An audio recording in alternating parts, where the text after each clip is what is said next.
नमस्कार, आप देख रहे हैं राजस्थान ग्रामीण लाइव न्यूज चैनल। फलोदी जिले की पंचायत समिति घंटियाली ग्राम पंचायत नोखड़ा चारणान के सरपंच प्रतिनिधि हरभजराम नोखड़ा ने विधानसभा फलोदी की जनता से अपील की कि ज़्यादा से ज़्यादा संख्या में कल 25 नवंबर को मतदान करें। तो आइए जानते हैं उनके विचारों को।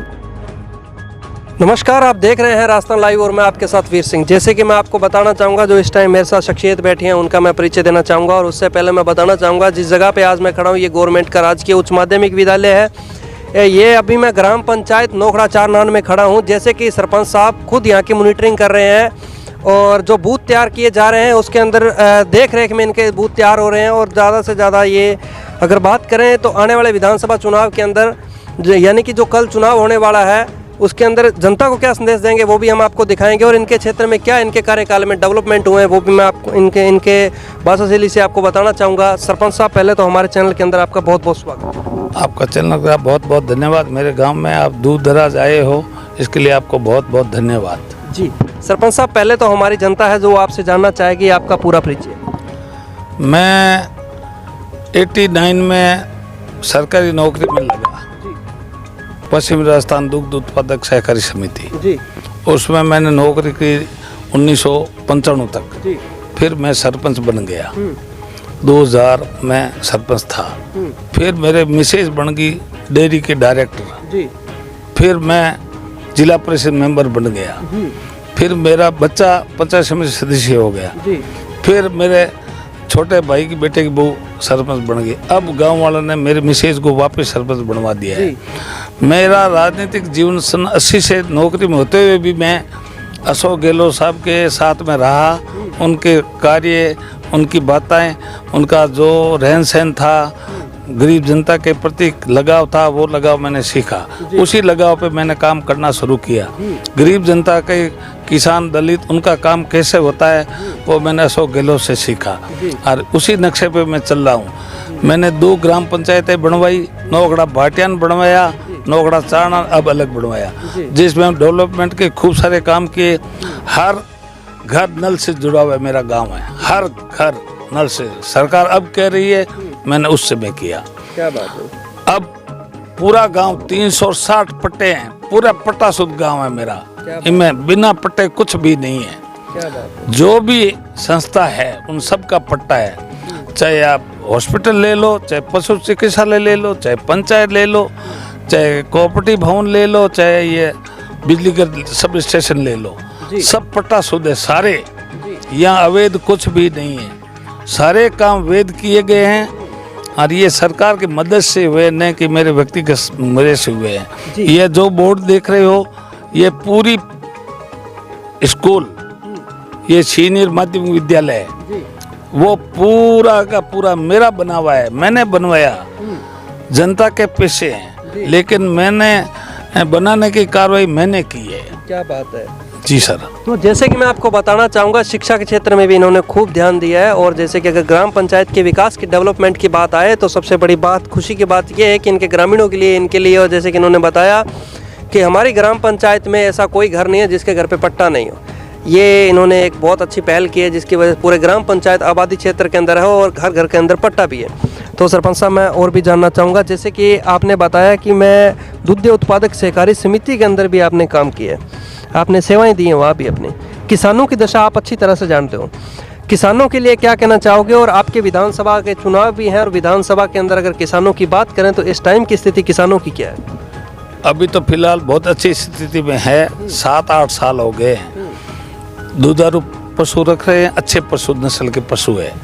पहली बात तो ये, यहाँ चारा भी अब खूब हो रहा है, नलकूप भी निजी खूब है, इसलिए ग्रामीण की हमारी स्थिति बहुत ही शानदार है, सुदृढ़ है। हमारे ज़्यादा बहुल्य चारण हैं, हर घर में 2-3 नौकर है और एक IAS बना है हमारे गांव का। इसलिए गांव को बहुत बहुत उसका लाभ मिलेगा, उसको परिवार को मिलेगा, समाज को मिलेगा। हमारा गांव बहुत गौरवान्वित महसूस कर रहे हैं कि हमारे गांव का एक IAS बना है, कई एक RS बना, अभी वो WERS से वो RS बन गया है। तो इसलिए हमारे पढ़ाई की तरफ बहुत ज़्यादा ध्यान है हर ग्रामवासी का। और इसमें किसान लोग बहुत रुचि ले रहे हैं। यहाँ खेती के अलावा हमारा ज़्यादा कोई उद्योग धंधा नहीं है। साथ में ये पढ़ाई है, इसलिए ये नौकरी पे लगते हैं। उद्योग यहाँ है नहीं, लेकिन खेती अच्छी तरह से करते हैं, शानदार करते हैं, जिससे इनका आजीविका बहुत सुदृढ़ है। सबसे गांव में बैकवर्ड हो तो मैं हूँ, क्योंकि मैं 10-11 चुनाव लड़ चुका हूँ, इसलिए मेरा आर्थिक स्थिति ठीक नहीं है।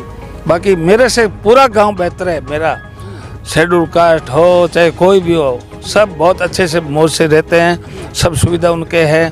पक्के मकान बनवा दिए सरकार ने, टाँके बनवा दिए, सड़कें बनवा दी उनके, सारे अच्छी तरह से हैं।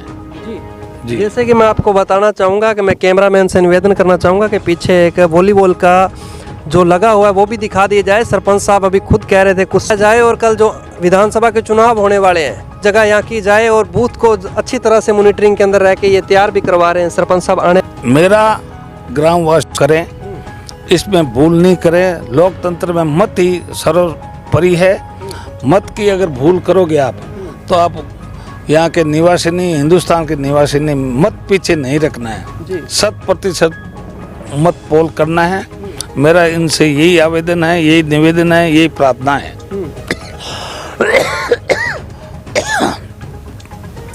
मेरा विचार है, मेरा बूथ सुदृढ़ हो, मेरे अच्छी व्यवस्था हो, सफाई हो। बाहर वाले आए तो देखेंगे वह शानदार आपका गांव है, अच्छी व्यवस्था है। मैं आने वाले मेहमानों को अच्छी तरह से रखना चाहता हूँ। मतदाताओं को उससे भी अच्छा रखना चाहता हूँ। मतदाता के लिए मैं छाया के टेंट लगा रहा हूँ कि छाया में रहे और अपना मत का प्रयोग करे।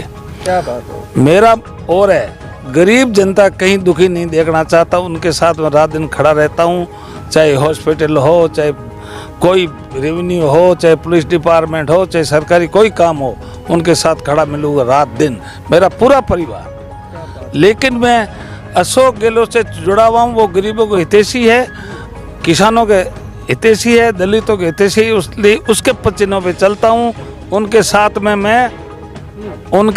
में मैंने 15 साल सेवा कंटिन्यू दी है। साथ रहे, उनकी गाड़ी चलवाई है। और वो ऐसे शख्स है जो विश्व में उनके बराबर मैं किसी राजनेता को नहीं मानता हूँ, क्योंकि उन्होंने ऐसे काम किए गरीबों के लिए। अब घर घर उनके जितने काम मैं कह दूँ, मेडिकल लो, स्वास्थ्य सेवा लो, 25 लाख का दुर्घटना में क्लेम है अभी, और कम से कम 50 लाख कर दिए हैं। आपके मेडिकल 50 लाख तक फ्री है, 10 लाख दुर्घटना हो जाए तो फ्री है। इसलिए अशोक गहलोत जो सब जनता के लिए, सब गरीब आदमी के लिए काम किया है, उसके हम सभी इतने तय दिल से हार्दिक स्वागत और सत्कार करते हैं कि वो भगवान के बराबर लोग मानते हैं उसको। तो जैसे कि सरपंच साहब का कहना है कि इन्होंने सीएम साहब के साथ में भी काम किया हुआ है, श्रीमान माननीय अशोक गहलोत जी के साथ में। तो जैसे कि उन्हीं के चरण कमलों पे ये चल भी रहे हैं, उन्हीं के तरह ये जनता की सेवा भी कर रहे हैं। जैसे कि अभी इन्होंने बताया कि टेंट लगा के यहाँ व्यवस्था की गई है, की जाएगी कि आने वाले जो चुनाव हैं इसके अंदर जो हमारी जनता ये धूप में ना रहे और व्यवस्थित पूर्ण चुनाव कर सके और अपना मतदान कर सके। सरपंच साहब, आपने भी हमें 10 मिनट का समय दिया, आपका भी बहुत बहुत शुक्रिया। बहुत बहुत धन्यवाद। आप हमारे गांव पधारे और हमारे गांव का आप आगे नाव चलाओगे तो आपको बहुत बहुत धन्यवाद देंगे। आपके 100 गुना ये चैनल चलेगी। अगर आप ग्रामीण इलाके में जाते हो, उनसे समस्या सुनते हो, तो आपका चैनल को मैं धन्यवाद देता हूँ और पूरा सहयोग मिलेगा जनता का आपको। बहुत बहुत शुक्रिया जी।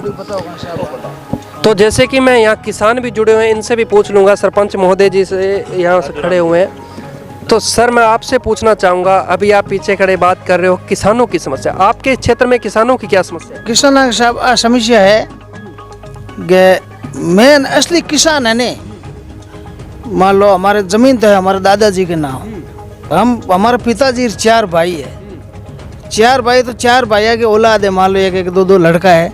असली किसान तो है, वो घर से अलग हो गया है और ज़मीन है दादाजी के नाम है। जो फसल खराब हुए करे वो पैसे किसको मिल रहे हैं? दादाजी को। ज़मीन नाम है उसको।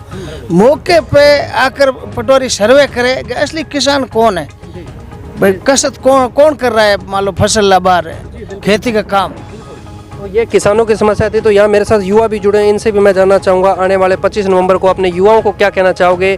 और शायद जैसे कि आपने ऑफ कैमरे के अंदर बताया कि आप पंचायत समिति सदस्य भी हो, और अपने युवाओं को क्या कहना चाहोगे। सबसे पहले तो मैं आपके चैनल के माध्यम से सभी को मेरा नौन प्रणाम, नमस्कार।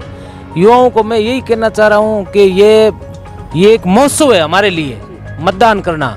इसको एक त्यौहार की तरह मनाएं और सभी 100% मतदान करें। जब तो इस मतदान का कोई अर्थ है, नहीं तो अपन घर पे बैठे हैं कि मतदान हो रहा है, तो देने वाले अपना मत अपन खुद ही देंगे।